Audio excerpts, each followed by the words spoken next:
Kompas TV, ada keterangan yang akan disampaikan oleh Badan POM terkait dengan hasil pengawasan terhadap sejumlah obat yang disebut sebagai pemicu terjadinya atau membuat anak mengalami gagal ginjal akut. Kita ikuti bersama saudara langsung dari Badan POM.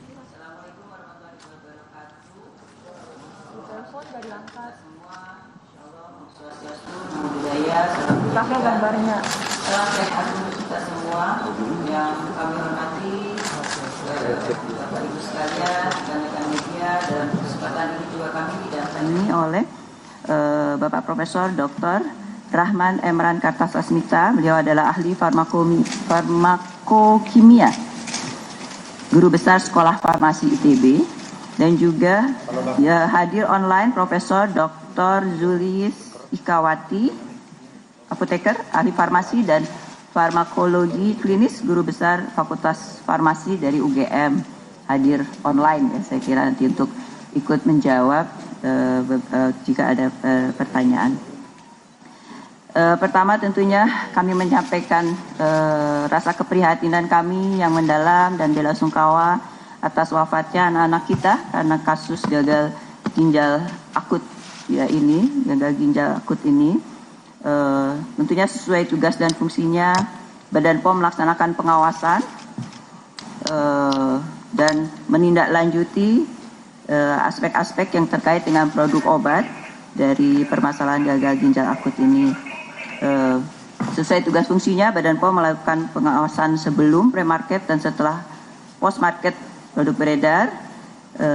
Namun tentunya dalam hal ini juga industri farmasi memegang tanggung jawab penuh untuk selalu menjamin keamanan mutu dan khasiat manfaat produk sebelum atau setelah beredar, sebagaimana yang telah didaftarkan pada Badan POM. Dalam hal ini mungkin karena kami sudah melakukan press release 4 kali ya, dan ini adalah kami akan melakukan press release yang kelima dan merespon terhadap list dari obat-obat yang telah diserahkan oleh Kementerian Kesehatan untuk ditindaklanjuti, melakukan sampling dan pengujian dan analisa dikaitkan dengan aspek kontaminan EG dan DEG yang kemungkinan ada.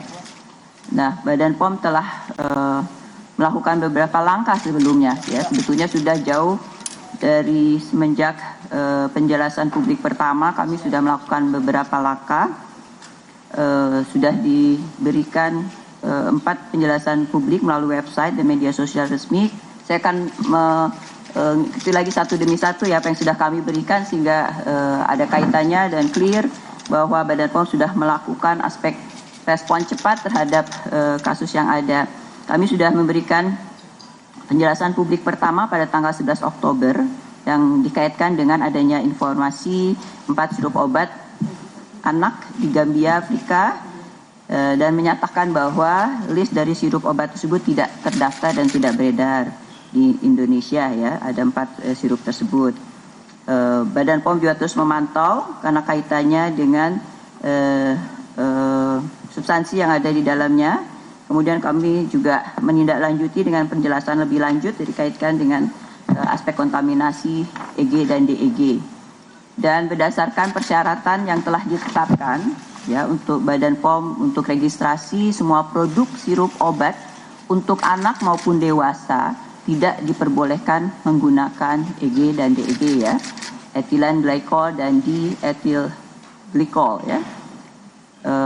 Kemudian tentunya sebagai langkah kehati-hatian Badan POM terus menelusuri kemungkinan kandungan DEG-EG yang berasal dari cemaran bahan lain digunakan sebagai zat pelarut tambahan. Zat pelarut tambahan pada sirup obat. Jadi sebagai bahan baku sudah jelas tidak boleh, tapi tentunya sebagai pelarut tambahan dimungkinkan DEG dan EG ada karena akibat dari proses senyawa sintetis ya, sintetis kimia proses yang berlangsung sehingga bisa muncul sebagai pencemar. Kami sudah mengeluarkan kembali penjelasan publik ketiga pada tanggal 19 Oktober merespon terhadap perkembangan informasi dikaitkan dengan cemaran DEG dan EG. bahwa cemaran DEG dan EG dapat berasal dari gliserin atau propylene glycol yang digunakan sebagai zat larut tambahan pada obat. Badan POM juga telah menetapkan batas maksimal EG dan DEG pada kedua bahan tambahan tersebut sesuai dengan standar internasional. Kementerian Kesehatan juga telah menjelaskan bahwa penyebab terjadinya gagal ginjal akut atau akut kidney injury ini belum diketahui dan masih memerlukan investigasi lebih lanjut yang dilakukan bersama Badan POM dan Ikatan Dokter Anak Indonesia. Kemudian juga semua industri farmasi yang memiliki sirup obat beresiko mengandung cemaran EG dan EG diminta untuk melaporkan hasil pengujian mandiri sebagai bentuk tanggung jawab pelaku usaha terhadap keamanan produknya. Selain daripada itu juga industri farmasi juga dapat melakukan upaya lain seperti mengganti formula obat dan atau bahan baku jika diperlukan. Jadi ini sudah kami himbau sebelumnya. Dan proses berlanjut, Badan POM juga melakukan penelusuran berbasis resiko, sampling dan pengujian sampel secara bertahap terhadap produk sirup obat yang berpotensi mengandung cemaran EG dan DEG. Itu sudah dilakukan jadi jauh sebelum 19 Oktober ya, sejak awal, sejak kapan mulai dilakukannya? Sejak awal. Ya. Tindak lanjut terhadap produk dengan kandungan EG dan DEG apabila ditemukan melebihi ambang batas aman, kami akan memberikan sanksi administratif berupa peringatan keras, penghentian sementara kegiatan pembuatan obat, pembekuan sertifikat cara pembuatan obat yang baik, atau pencabutan sertifikat CPOB dan penghentian sementara kegiatan iklan serta pembekuan izin edar atau pencabutan izin edar. Ya, melihat kasusnya satu persatu juga ya. Kemudian selanjutnya juga penjelasan keempat telah kami sampaikan tanggal 20 Oktober 2022. Ini adalah setelah ada pengambilan sampel, pengujian terkait hasil pengawasan terhadap sirup obat yang diduga mengandung DEG dan EG ini. Acuan Badan POM dalam melakukan pengujian cemaran EG dan DEG pada sirup obat adalah Farmakope Indonesia dan atau acuan lain sesuai Undang-Undang Nomor 36 Tahun 2009 tentang Kesehatan sebagai standar baku nasional untuk jaminan mutu semua obat beredar.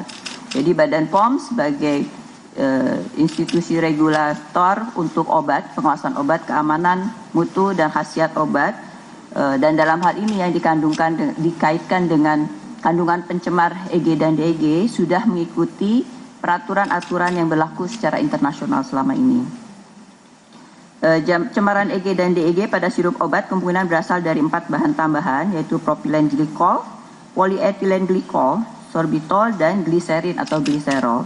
Keempat bahan ini bukan merupakan bahan berbahaya atau berlarang digunakan dalam pembuatan sirup obat. Jadi bukan merupakan bahan berbahaya atau dilarang, tapi boleh digunakan sebagai larut ya di dalam pembuatan obat. Sesuai Farmakope dan standar baku nasional yang diakui, ambang batas aman atau tolerable daily intake TDI untuk cemaran EG dan DEG sebesar 0,5 mg per kilogram berat badan per hari ya. Jadi sebagaimana juga toksisitas yang ada di sekitar kita bisa dimungkinkan adanya trace kontaminan ini ya di dalam produk, di dalam ambien sekitar kita, misalnya ini adalah dalam produk ya, tapi harus ada batas maksimal yang bisa ditolerir oleh badan kita yang tidak boleh dilampaui. Jadi selama itu masih ada di bawah minimal, berarti masih bisa ditolerir oleh badan kita sehingga dianggap aman. Tentunya sesuai dengan ketentuan cara penggunaan obat dengan dosis dan lamanya konsumsi dari obat tersebut. Nah, kemudian juga Badan POM menindaklanjuti dengan melakukan sampling terhadap 39 batch dari 26 sirup obat yang diduga mengandung cemaran EG dan DEG berdasarkan kriteria sampling dan pengujian. Antara lain menjadi kriterianya kita berikan berbasiskan resiko ya dari sekian banyak produk-produk obat sirup untuk anak ya, tentunya kami tidak bisa melakukan semuanya sendiri, harus ada prioritasi ya, dan juga sampling berdasarkan risiko.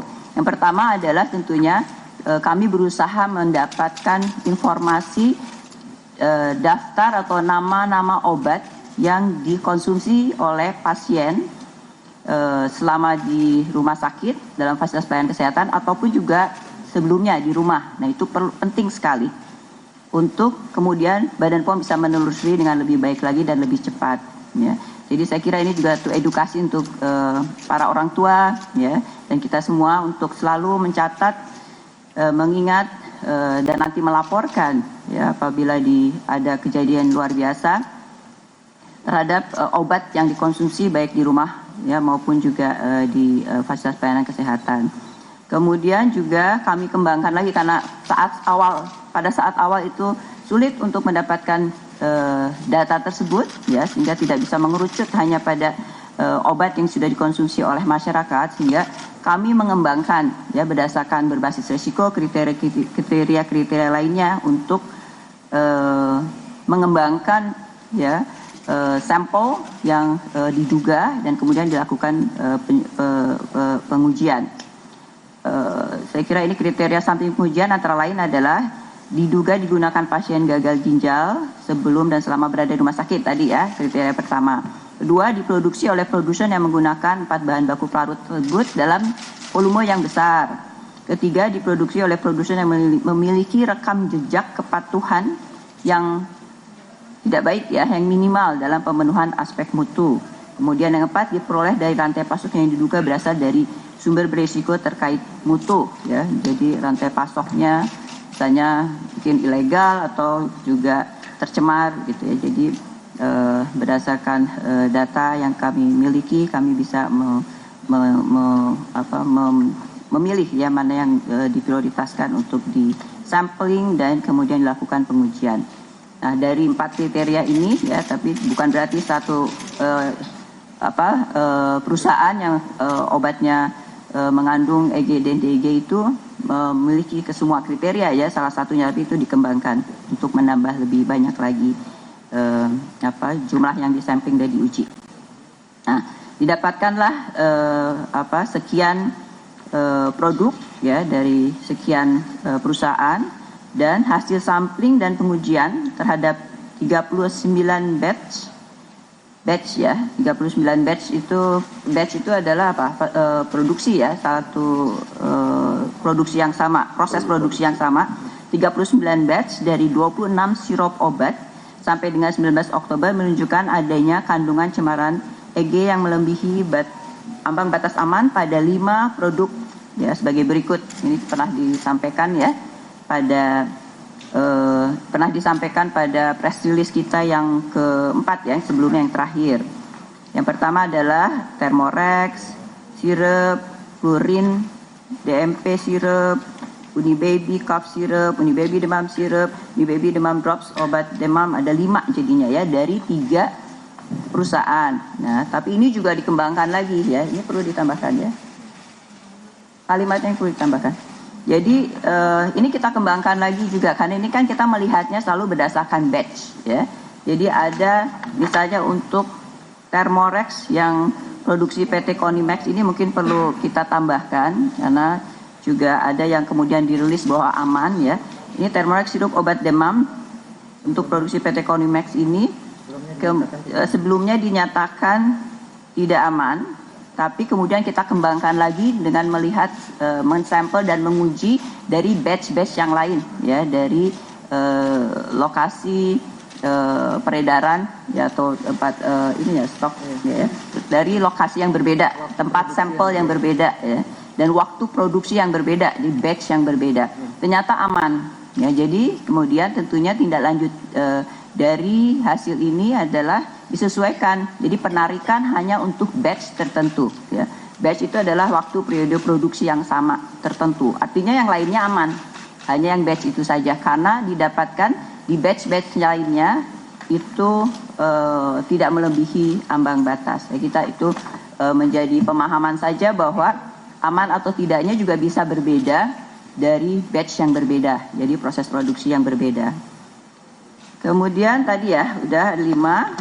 Kemudian ada 3 perusahaan, tapi ada 1 yang ternyata baik. Yang lain juga dikembangkan, ternyata banyak yang masih konsisten, ya, dengan yang sebelumnya. Tapi kalau khusus untuk produk yang pertama itu hanya untuk khusus batch tertentu. Nah, kami juga perlu menyampaikan bahwa hasil uji cemaran EG dan DEG ini bukan berarti mengatakan atau mendukung kesimpulan bahwa penggunaan sirup obat tersebut memiliki keterkaitan sebab akibat dengan kejadian gagal ginjal akut pada anak, ya. Karena tugas kami untuk mengsampel dan menguji dan menunjukkan bukti mana yang memenuhi.